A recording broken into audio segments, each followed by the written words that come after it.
During the year 1988, there were 366 homicides committed in Dallas, Texas. 5 individuals of a family were part of this grim statistic.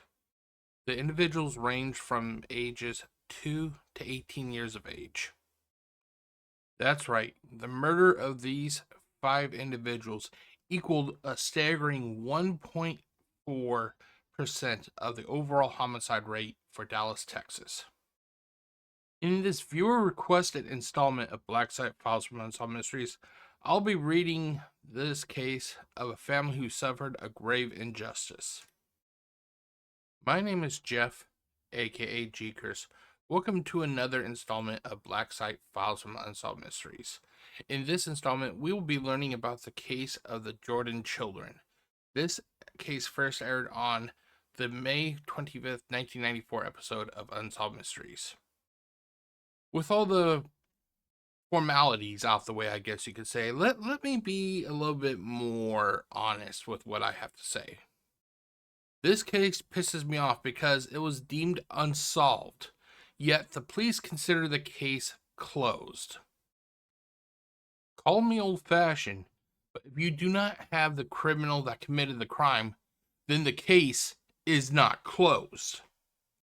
To say the case isn't solved while simultaneously closing the case is a grave injustice to the victims. After these upcoming commercials, I will be giving you the case information. Monday on AN, hairstylist Alan Edwards previews the 1979 look for the men in your life. Welcome back, ladies and gentlemen. This is a portion of the show where I give you the case information. So let's get on with it, shall we? This is actually going to take a few minutes, possibly, because there's a lot of stuff here to unpack. So let's get on with it. The case information. The case name was known as the Jordan children. The subjects' full names were Bernard LaDon Jordan, Demetra Rashun Jordan, Erica Latrice Jordan, Jamal Denard Jordan, and Jasmine Latice Jordan. These individuals did not have any known nicknames or aliases. The date of birth for these individuals were May 24th, 1986 for Jasmine, May the 22nd, 1982 for Jamal, July 21st, 1979 for Erica, September 20th, 1972 for Bernard, and August 13th for 1970 for Demetra. The ages of these individuals as of the televised airing was 8 years old for Jasmine, 11 years old for Jamal, 14 years of age for Erica, 21 years of age for Bernard, and 23 years of age for Demetra. The age of these individuals as of recording this installment of Black Site Files from Unsolved Mysteries: 39 years old for Jasmine, 43 years old for Jamal, 45 years old for Erica, 52 years old for Bernard, and finally 54 years old for Demetra. The location was Dallas, Texas. The case classification is unexplained death. The ages that these individuals were when they were murdered or deceased, whatever you prefer: 2 years old for Jasmine, 6 years old for Jamal, 8 years old for Erica, 16 years old for Bernard, and finally 18 years old for Demetra. Is this case on YouTube? Yes, you can find this case. That is part of season 6, episode 23. Sorry about that. The original televised episode air date was May the 25th, 1994, and the case status remains unresolved, but the case is reported as closed, and this is something that upsets me because literally it's not been solved, it's unresolved, and they're saying it's closed. That just rubs me the wrong way. To say that it's closed but it's unresolved means that possibly the person or people who did this basically got away with murder. And that's just something that upsets me every time I think about it. 5 people were murdered, and nothing is being done about it. When I return after these commercials, it will be with the case reading itself, so stay tuned, and I'll be right back. Stock up. Craft prices are down at Alpha Beta. Alpha Beta continues to give you the edge against inflation, this time by reducing the price of over 50 Kraft food items, like Kraft macaroni and cheese dinners, Velveeta, Miracle Whip, Parquet. Over 50 Kraft food items reduced. The more you buy, the more you save. So stock up now. And save on Kraft. And tell a friend. Welcome back, ladies and gentlemen. If you are new to this series, this is a portion of the video where I go to the Unsolved Mysteries wiki and I look up the case of the Jordan children. So let's get on with it, shall we? So let's do this. Okay, let's pull it up. Well, I don't think I have it because I don't have that much yet. Since this is a request, yeah, I don't have it. Or, if I don't have it, so I'll have to type it in. Okay, the Jordan children Unsolved Mysteries wiki. There you go.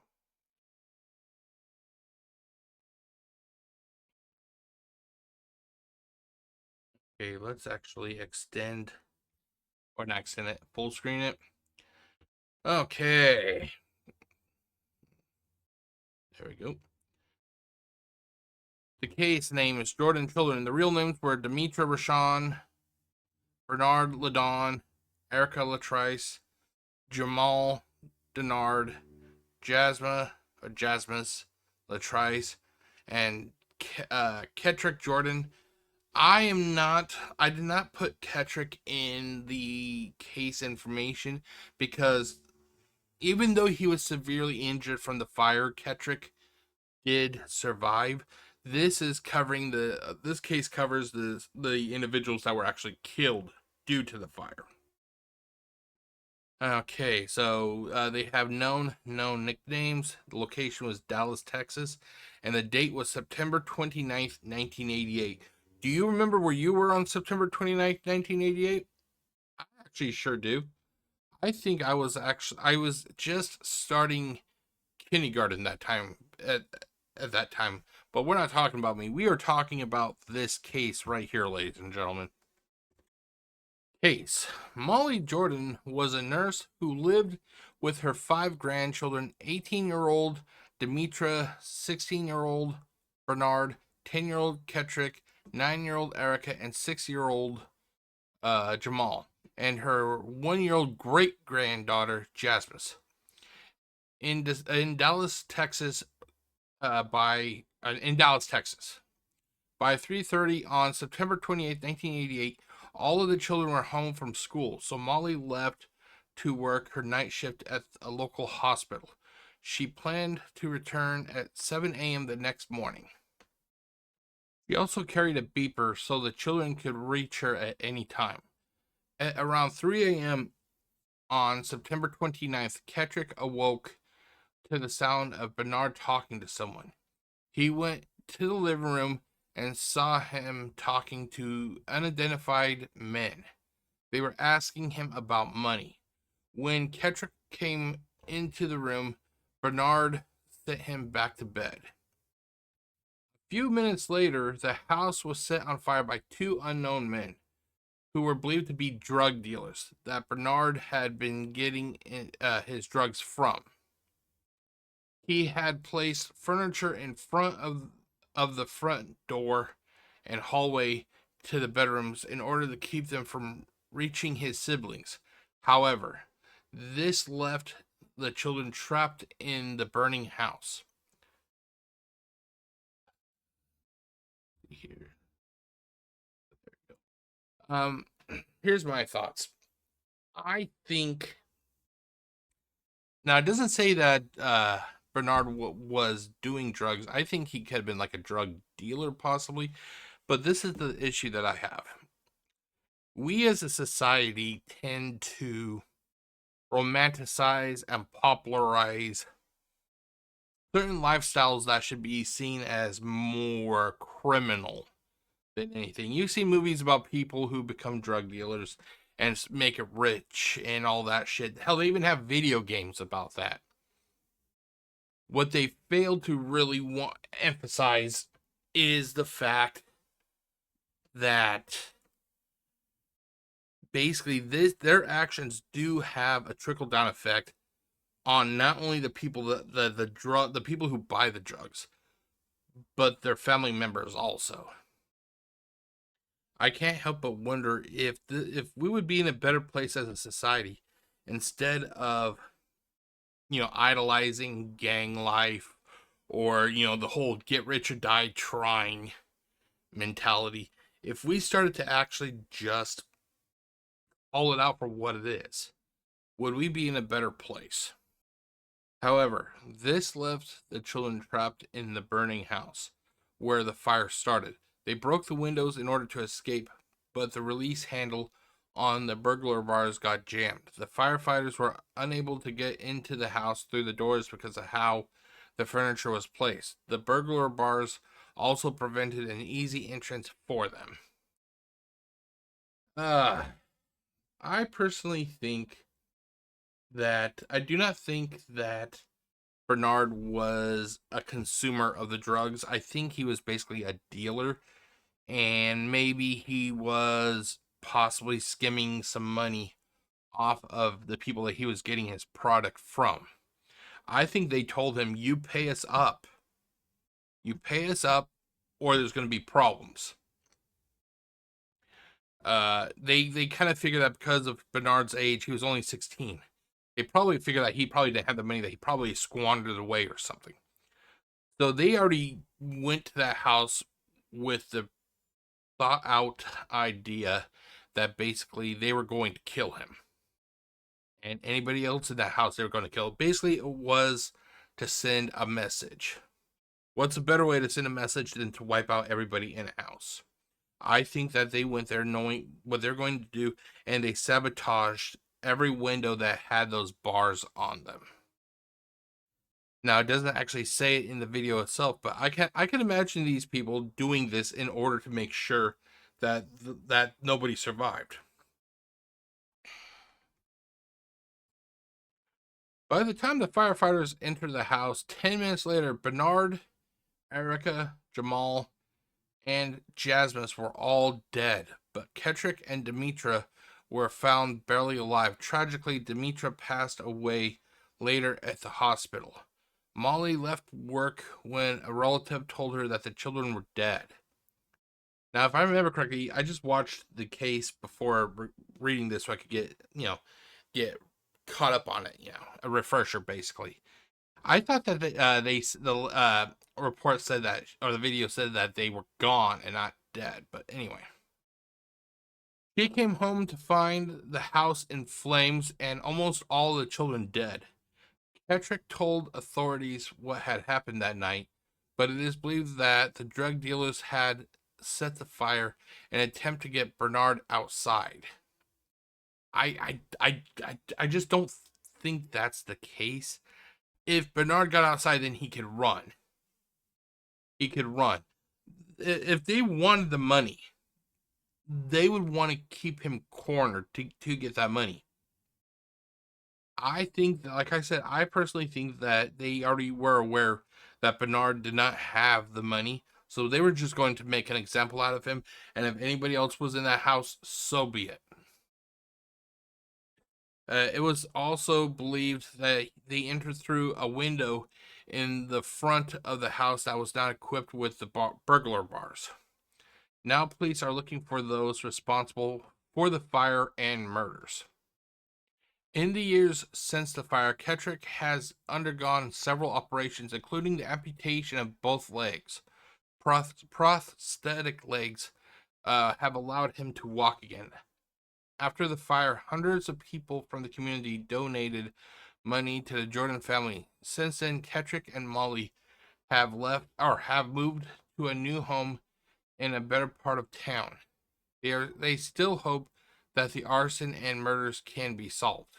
And this is what I was talking about, the fact that the case is closed, but it's unresolved. That pisses me off. If anything, that case should remain open. It should remain open until the person or people are brought to justice. And the fact that they're saying, well, it's closed, but it's unresolved, to me, that would be like a gut punch. If 5 of my kids were killed and the police were like, it's closed, but it's unresolved. Oh, that would drive me fucking nuts. Suspects. A man nicknamed Curly was identified as a suspect in the murders. He had supplied drugs to Bernard in the past. He was a black male who was 5'10" and weighed 160 pounds. He allegedly bragged about setting the fire. However, he has never been positively identified or located. Investigators believe that at least 2 men were involved in the arson. Extra notes. This case first aired on the May 25th, 1994 episode. Erica and Dimitri's pictures are mixed up in the broadcast. The incident would later be known as the Strawberry Trail Fire. That's a weird name for it, but when it came to actually writing up the graphics for the pictures in the in the case information in the little slideshow that you saw, it was actually pretty difficult because this website says that the pictures were mixed up, but it doesn't actually say like which picture is which. I had to go to the find a grave to actually hopefully get the right information. So if the information is mixed up, I apologize. It's just hard to try to figure out which person is which. Results: unresolved. In 2001, investigators received a break in the case when a new witness came forward. He had been arrested on unrelated charges when he admitted to investigators that he had helped dispose of gasoline soaked clothes and other evidence on the night of the fire. He who was 15 at the time claimed that he was a lookout for Jamaican drug dealers in South Oak Cliff. He gave street names for 3 suspects nicknamed Freddy Krueger, Curly Diamond, and Silky. As a result of this information, investigators re-interviewed several witnesses who began to name possible suspects. Other suspects were nicknamed. We have Lupe, Cooley, and Soldier. Oh my god, are these actually...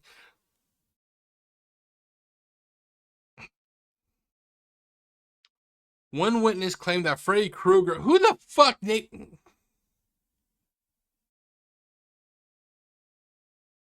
I'm sure Robert Englund is he's just pleased to know that a movie character that he played is actually being represented in an actual murder. I'm being sarcastic here. He'd probably be fucking ashamed. Anyway, and Lupe had beat him and forced him to take them to the Jordan's house just a few days before the fire.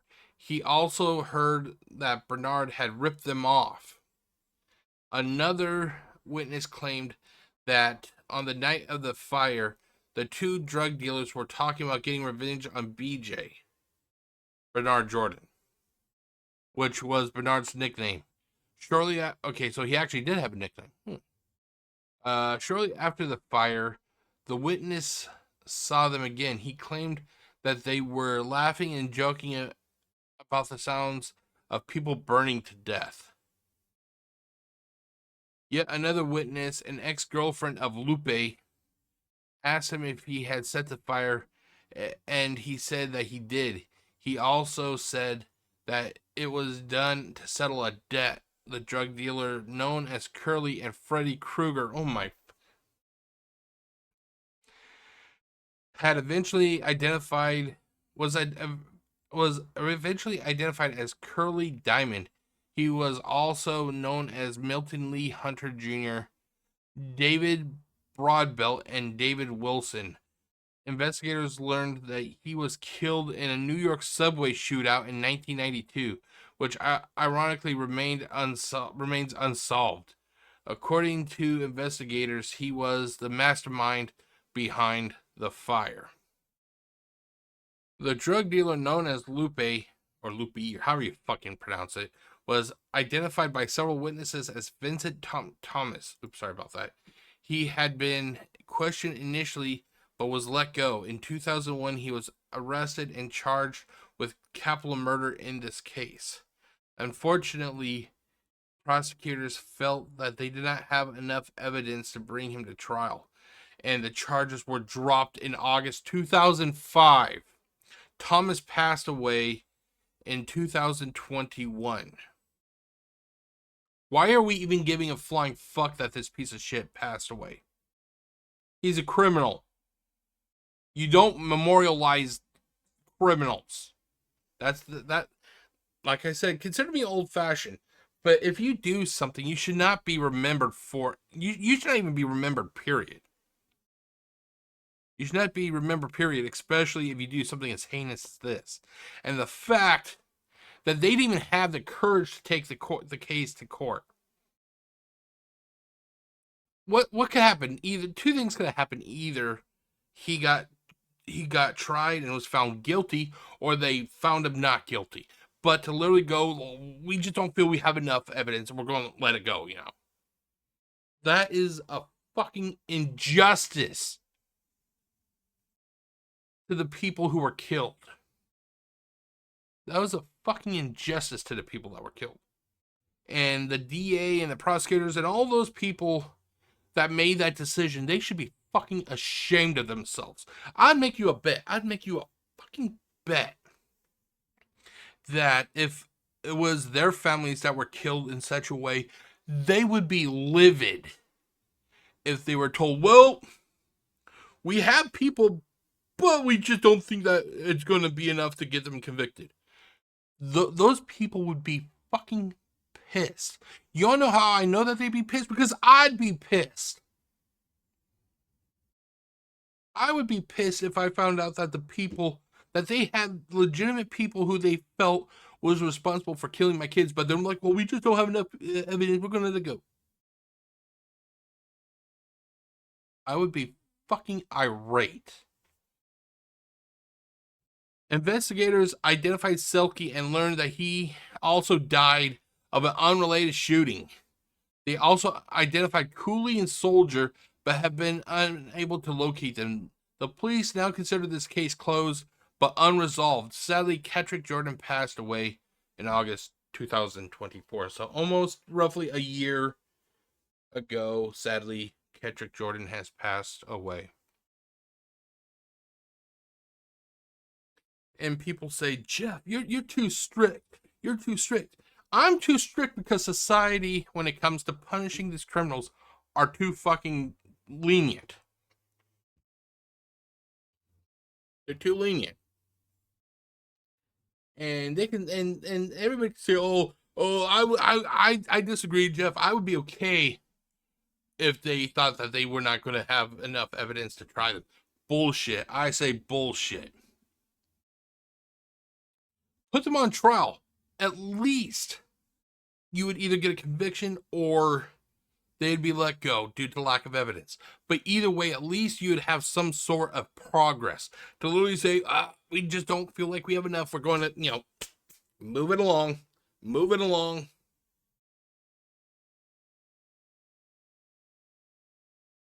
Those children deserve more than to be burned alive. They deserve more to be burned alive and then basically, have their clothes be closed but unresolved. 5 people were killed that night. And yet the case remains unresolved and closed.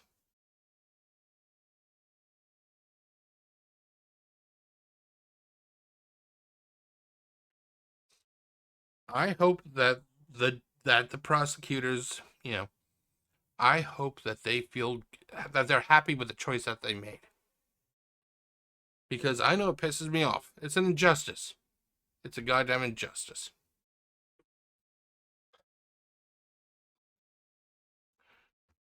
With that said, ladies and gentlemen, the case reading is over. When I return, it will be with my final thoughts, and you can pretty much guess how that's going to go. I'll be right back. Ounce for ounce and dollar for dollar, it's hard to match Victoria Station. Victoria Station, it's just a cut above.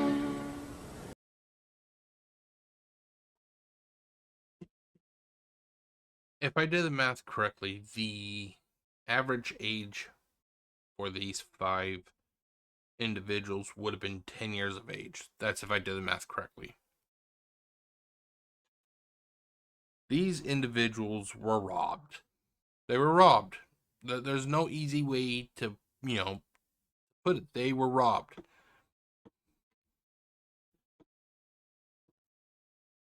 When it comes to Bernard,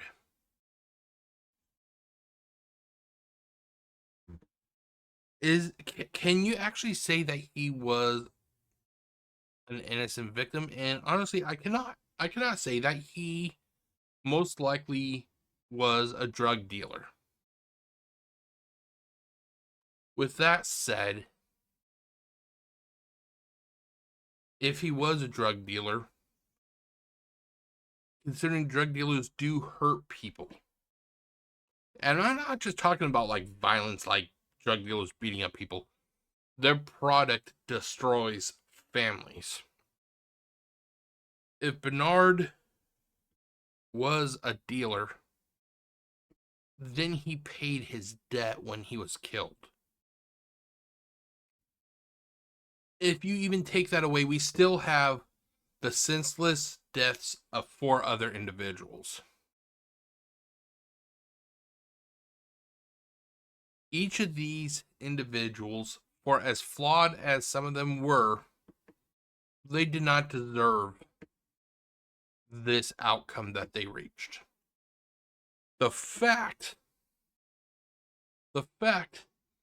that 5 people were murdered,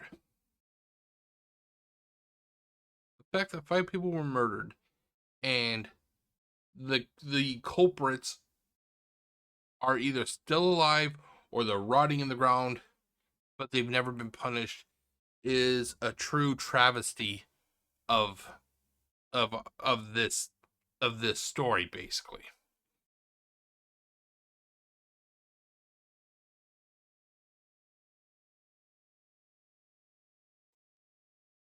I'm not sure what else there is really to say.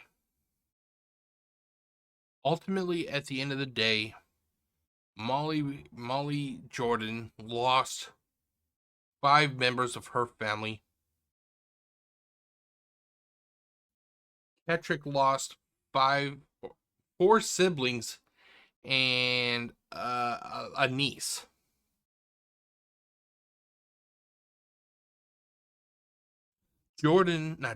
Ketrick suffered the excruciating process of needing to have his legs removed.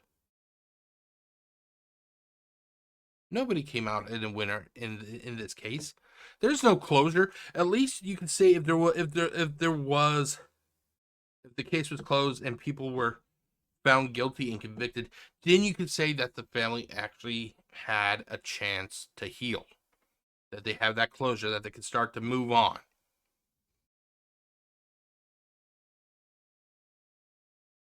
Patrick is dead. He died last year. It doesn't say anything about Molly, but I'm pretty sure that that lady also, that she passed away.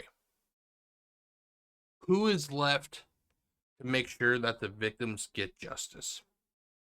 This is why I constantly cover these cases. The dead can't defend themselves anymore.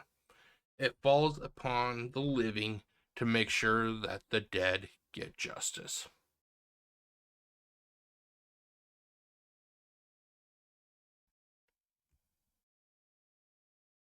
That's all I really have to say about that. As always, we are approaching the end of this video. And it is time for me to say, ladies and gentlemen, boys and girls, children of all ages, I have a question for you. Yes, you, and you. The question is, do you believe in angels? Because if you're on the fence between believing in angels and not believing in angels, I have a case just for you. I present to you the case of Janie Holloway and Estella Vera. These two ladies had what could be considered to be they had encounters with angels. And we're going to hear about that in this upcoming promo right about now. Do you believe in angels? Hear the incredible stories of two women who believe celestial intervention saved them from certain death. Okay, so the thing is, because this was a requested episode of, or installment, I guess you could say, installment of Black Site Files from Unsolved Mysteries, that case will not happen right away because this is all the way in, that will be part of season 6, episode 3. No, sorry, season 6, episode 23. I'm still in season 1, so we got quite a long time before I even hit that point. But I just want to say thank you to Steel Ep for requesting this case. As always, if you would like to hear me give you my thoughts about a case that I have not covered yet, feel free to leave a comment in the comment section below of any video that you see, and I will try to do to do a request video, basically. It'd be best if it's a video that, or a case that I haven't covered yet, because I've already been covering a lot of the cases in season 1, but we still have seasons 2 through 12, I think it is. But yeah, that is it. I just wanted to say once again, thank you for the request from Steel Ep.